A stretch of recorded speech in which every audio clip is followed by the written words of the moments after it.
दोस्तों नमस्कार। आप सभी का मेरे YouTube चैनल पर हार्दिक स्वागत है। मैं आशा करता हूँ कि आप सभी स्वस्थ एवं सुरक्षित होंगे और कोरोना संक्रमण के इस दौर में आप सभी अपना ख्याल रख रहे होंगे। दोस्तों कितनी विचित्र बात है कि हमारे देश में हादसे पर हादसे होते हैं, लेकिन सरकारों की नींद तब टूटती है जब घटना हो चुकी होती है और उसके बाद भी कागजी कार्रवाई करके सब कुछ उसी गति से दोबारा चलने लगता है। दोबारा से ये मानो लगने लगता है कि अब ये घटना दोहराई नहीं जाएगी। लेकिन दोस्तों होता वही है, ढाक के तीन बात। दोबारा से वही घटना दोहराई जाती है, दोषियों पर कार्रवाई नहीं होती। हमेशा जो छोटे स्तर के जो कर्मचारी या अधिकारी होते हैं उन पर गाज गिरा दी जाती है। अखबार में और मीडिया में भी इस तरह का वर्ग एक प्रचार करने में लग जाता है कि मानो अब सब कुछ सामान्य हो गया। लेकिन दोस्तों अलीगढ़ की घटना वास्तव में बहुत कुछ कहती है। मैं आपको बताना चाहूँगा कि अब तक 71 लोगों की मौत हो चुकी है टप्पल के जटराहा इलाके में, और इसके अलावा शादीपुर जैसे इलाकों में वहाँ पर लोगों की मौत हो रही है। लेकिन प्रशासन की बेशर्मी देखिए आप। अब भी ये कहा जा रहा है कि पोस्टमार्टम रिपोर्ट्स का आप इंतज़ार कीजिए, उसके बाद हम ये बताएंगे कि मौत कितनी हुई है। यानी कि वहाँ की जो सीएमओ महोदय है वो केवल 28 मौतों का ही ब्यौरा दे रहे हैं। दोस्तों यहाँ पर सबसे बड़ा सवाल ये है कि हमें गिनती में ना उलझकर ये देखना चाहिए कि एक व्यक्ति की भी यदि मौत हुई है तो उसके लिए आखिर हमें जिम्मेदारी लेनी चाहिए, प्रशासन को भी जिम्मेदारी लेनी चाहिए। और जो सत्ता के शिखर पर बैठे हुए हैं, जो जनता से वादे करके सत्ता में जाते हैं कि क्राइम रुकेगा, और इस तरह की जो जनता के साथ घटनाएं हो रही है, धोखाधड़ी जो एक तरीके से मैं इसको कहूँगा हुई है, ये नहीं हो। लेकिन दोस्तों इसके बाद मैं आपको बताना चाहूँगा कि टीमें गठित की गई। टीमें गठित करने के बाद क्या हुआ वो भी आप सुन लीजिएगा। और वो हुआ कि ओमवीर उर्फ विपिन यादव को गिरफ्तार किया गया, जो मैनपुरी के रहने वाले हैं। और उन्होंने इस बात को स्वीकार भी किया कि मैंने ही कच्ची और अवैध दारू, नशीली दारू बनाई, यानी कि मैंने ही लोगों की जान ली है। लेकिन फिर भी क्या होगा कि कुछ समय के लिए उन्हें जेल में रखा जाएगा और फिर आराम से अपने धंधे को, अपने कारोबार को अंजाम देंगे। और हमारे देश के भीतर कई माफिया तो ऐसे भी है जिनका जेल के भीतर से भी कारोबार चलता है। इसके अलावा दोस्तों धीरज शर्मा को भी गिरफ्तार वहाँ पर बर्खास्त किया गया है, जो आबकारी विभाग से जुड़े हुए हैं। और इसके अलावा दोस्तों नरेंद्र सिंह जो इस पूरे घटनाक्रम में वो भी संलिप्त बताए जा रहे हैं। धीरज शर्मा और नरेंद्र सिंह के अलावा दोस्तों जो सबसे चौंकाने वाला नाम है वो नाम है अनिल चौधरी का। अनिल चौधरी जो आरएलडी के नेता बताए जा रहे हैं, कहीं ना कहीं इस ओर इशारा कर रहा है कि बिना एक राजनीतिक साजिश के, बिना राजनीतिक संरक्षण के इस तरह का एक रैकेट चलना बिल्कुल भी संभव नहीं था। इतने लोगों की जान चली गई, वास्तव में काफ़ी दुर्भाग्यपूर्ण घटना है, दर्दनाक ये घटना है। लेकिन हमारे देश में कार्रवाई के नाम पर सिर्फ लीपापोती होती है और कुछ नहीं होता, जो काफ़ी दर्द देने वाली बात है। दोस्तों मैं आपको बताना चाहूँगा कि उत्तर प्रदेश में 2017-18 के ये आंकड़े हैं, तकरीबन 4.5 करोड़ के करीब लोग दारू का सेवन करते थे। मैं विस्की या ब्रांडी की यहाँ पर बात नहीं कर रहा हूँ, केवल दारू का। और दोस्तों यदि इसके नुकसान पर बात की जाए दारू के, तो WHO की वर्ष 2018 की रिपोर्ट इस बात को स्पष्ट तौर पर रेखांकित करती है कि विश्व के भीतर जितनी मौत कैंसर या HIV से नहीं होती, उससे अधिक दारू के सेवन से होती है। और ख़ास तौर पर वो भी एक कच्ची और घटिया किस्म की दारू का सेवन करने से। और आंकड़े जो बताते हैं वो 30 लाख लोग प्रतिवर्ष इस दारू के सेवन से मरते हैं।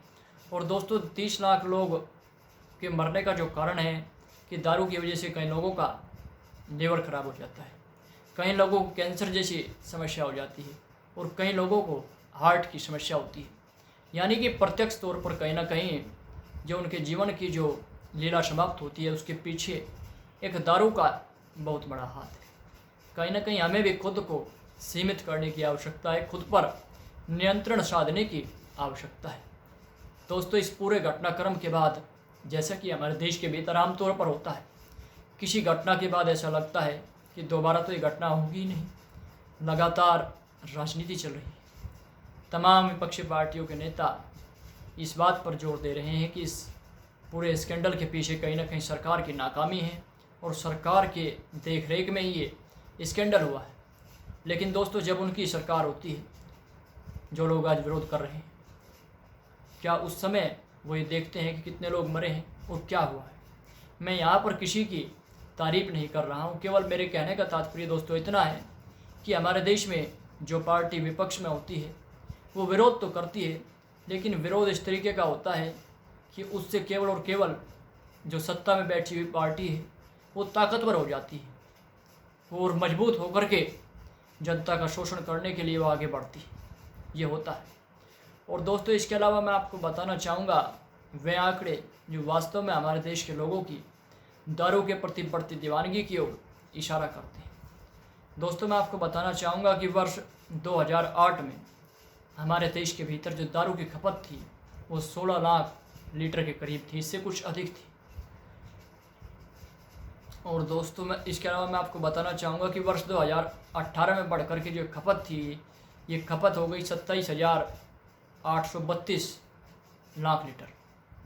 तो ये आप आंकड़े देख सकते हैं कि कितनी बुरी तरीके से हमारे देश के लोग दारू के इस चंगुल में फंसते जा रहे हैं। और इसके अलावा यदि मैं बियर की भी बात करूं दोस्तों, 2018 की जहां तक बात करूं, मैं जो आंकड़े बताते हैं वो लगभग 24,250 लाख लीटर के करीब हमारे देश में 2018 में बियर की खपत हुई। लोगों ने बियर का सेवन किया। और ख़ास तौर पर जो सबसे चौंकाने वाली बात है दोस्तों वो ये है कि हमारे देश का जो युवा वर्ग है वो कहीं ना कहीं इससे काफ़ी बुरी तरीके से प्रभावित है।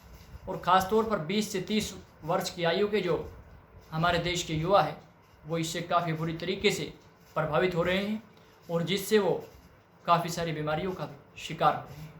इसलिए दोस्तों, मैं अनुरोध करना चाहता हूँ कि हमें ऐसी वस्तुओं के सेवन करने से बचना चाहिए जो हमारे शरीर के लिए हानिकारक हो। और दोस्तों, इसके अलावा यदि मैं वाइन की बात करूं तो वाइन का चलन भी हमारे देश में काफ़ी बढ़ा है।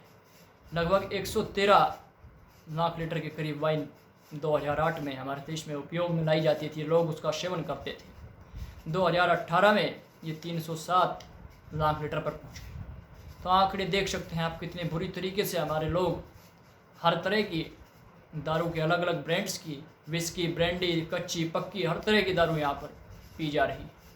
और इसके अलावा दोस्तों, मैं बात करना चाहूँगा ब्रांडी की। ब्रांडी का भी जो एवरेज है वो काफ़ी तेज़ है, एक बाइक की तरह वो दौड़ रहा है। जिस तरीके से आप पल्सर 220 दौड़ाते हैं तो उसमें काफ़ी हैवी मात्रा में आपको फ्यूल की आवश्यकता होती है, इसी तरीके से ब्रांडी की खपत है दोस्तों 5650 लाख लीटर वर्ष 2018 में। आप देख सकते हैं, मैंने आपके सामने कुछ वो आंकड़े रखे जो इस ओर इशारा कर रहे हैं कि हमारे देश का जो भविष्य है, जो आधार है, वो किस तरीके से नशीली दवाइयों के चंगुल में फंसता चला जा रहा है, जो हमारे समाज के लिए एक घातक है। कहीं ना कहीं इस तरह के मादक द्रव्यों के सेवन से समाज में एक वैमनस्य पैदा होता है। इस तरह के नशीले उत्पादों के सेवन से मस्तिष्क की एकाग्रता भंग होती है और समाज में अपराध का यदि मैं कारणों की बात करूं तो इस तरह के नशीले पदार्थ भी कहीं ना कहीं अपराध को बढ़ावा देते हैं। क्योंकि जो व्यक्ति इस तरह के मादक द्रव्यों में लिप्त है, मादक द्रव्यों के सेवन में जो लिप्त है, उसे अच्छाई बुराई का ज्ञान काफ़ी कम मात्रा में रह जाता है। क्योंकि जो व्यक्ति इसका उपयोग सीमित मात्रा में कर रहा है वह तो बच जाता है, लेकिन आज की जो आबादी है, ख़ासतौर पर जैसा मैंने आपको बताया 25 से 30 वर्ष की आयु की जो आबादी है, इसके बीच की, या फिर 30 से 40 के बीच का भी जो एक एज ग्रुप है, वो काफ़ी बुरी तरीके से इसके शिकंजे में फंसता जा रहा है और जो अपराध का सबसे बड़ा कारण है। दोस्तों, यहाँ पर जो एक घटना हुई है, इसके बाद जैसा कि योगी सरकार भी अब तो एक्शन में है, तमाम विपक्ष भी एक्शन में है, लेकिन दोस्तों मैं आपको एक आंकड़ा और देना चाहूँगा और वो आंकड़ा है उत्तर प्रदेश ही। उत्तर प्रदेश कहने को तो उत्तम प्रदेश पता नहीं कितनी बार बन चुका है, राजनेताओं के घोषणा पत्रों में तो उत्तर प्रदेश उत्तम प्रदेश बन चुका है, लेकिन आज भी लोग वहाँ पर मूलभूत आवश्यकताओं के लिए तरसते हुए नजर आते हैं। दोस्तों, मैं आपको बताना चाहूँगा कि इस वर्ष में 5 महीने की यदि मैं बात करूँ, जनवरी, फरवरी, मार्च, अप्रैल और मई, इन 5 महीनों के अंदर अंदर ही तकरीबन 100 लोगों ने दम तोड़ा है जहरीली शराब के सेवन से। और इनमें सबसे प्रमुख तौर पर दोस्तों मैं आपको बताना चाहूँगा प्रभावित रहे हैं जो ज़िले, वो है बदायूं और अम्बेडकर नगर। ये वो ज़िले हैं जिनमें लगातार लोगों की जानें गई है। और इसके अलावा अलीगढ़ में ये जिस तरीके से एक त्रासदी हुई है, मानवीय नरसंहार हुआ है, ये वास्तव में काफ़ी पीड़ादायक है। दोस्तों, क्या हुआ उन 5 घटनाओं का जो विगत 5 महीने में हुई, 5 या 6 घटनाएं। और दोस्तों, जो बड़ी घटनाएं 5 या 6 बड़ी घटनाएं, अगर छोटी घटनाओं का कुल मिलाकर के बात की जाए तो 11 ऐसी घटनाएं प्रदेश के अंदर इस वर्ष सामने आ चुकी है, 10 या 11, जिनमें लोगों की जाने गई है। 2 से लेकर के 10 तक लोग, 10-15 तक भी लोग उसमें अपनी जान माल का नुकसान लोगों को उठाना पड़ा है, लोगों की वहाँ पर ज़िंदगी गई। लेकिन दोस्तों, फिर वही हो जाता है, कागजी कार्रवाई में सब कुछ हो जाता है। माफिया भी कुछ समय के लिए हवालात में चले जाते हैं, लेकिन फिर जज साहब क्या करते हैं वो आप सभी जानते हैं। किस तरीके से न्याय के तराजू को ऊंचा नीचा करके उसमें अन्याय का पलड़ा भारी कर दिया जाता है और न्याय को दबा दिया जाता है। इंसाफ नहीं मिल पाता। हमारे देश में यदि आपको इंसाफ चाहिए तो आपके पास 2 ही रास्ते हैं, या तो आप अत्यधिक पैसे वाले हो, या फिर आपके पास बाहुबल, यानी कि आप बाहुबली हो, तभी आप हमारे समाज में जी सकते हैं। लोग आपको ऊंची दृष्टि से आजकल देखने लगे हैं, जिसके पास ये 2 शक्ति है। इसके अलावा यदि आप थोड़ा कमज़ोर है और आपके साथ कोई घटना हो जाती है तो आपको इसी तरीके से कागजी कार्रवाई के सहारे आगे बढ़ता रहना पड़ेगा। दोस्तों, मैं उम्मीद करता हूँ कि मीडिया भी इस मामले को अच्छी तरीके से उठाए। मीडिया जो अन्य खबरों में आज लिप्त है, कहीं ना कहीं ब्रांडिंग करने में आज मीडिया लिप्त है। पार्टियों की ब्रांडिंग करने का काम आजकल मीडिया ने काफ़ी अच्छी तरीके से ले लिया है। जो जन भावनाएँ मीडिया से जुड़ी हुई होती थी कि मीडिया लोगों के लिए कार्य करती है, कहीं ना कहीं वो आज दूर होता जा रहा है। मीडिया को भी सचेत होकर के इस तरह के मुद्दों को उठाना चाहिए। कहीं ना कहीं सरकार पर यदि दबाव बनाना है तभी जाकर के वो दबाव बनेगा, जब मीडिया और समाज एकजुट होकर के आगे बढ़ेगा। दोस्तों, मैं उम्मीद करता हूँ कि ऐसी घटनाएं हमारे देश में, हमारे प्रदेश में दोबारा देखने को ना मिले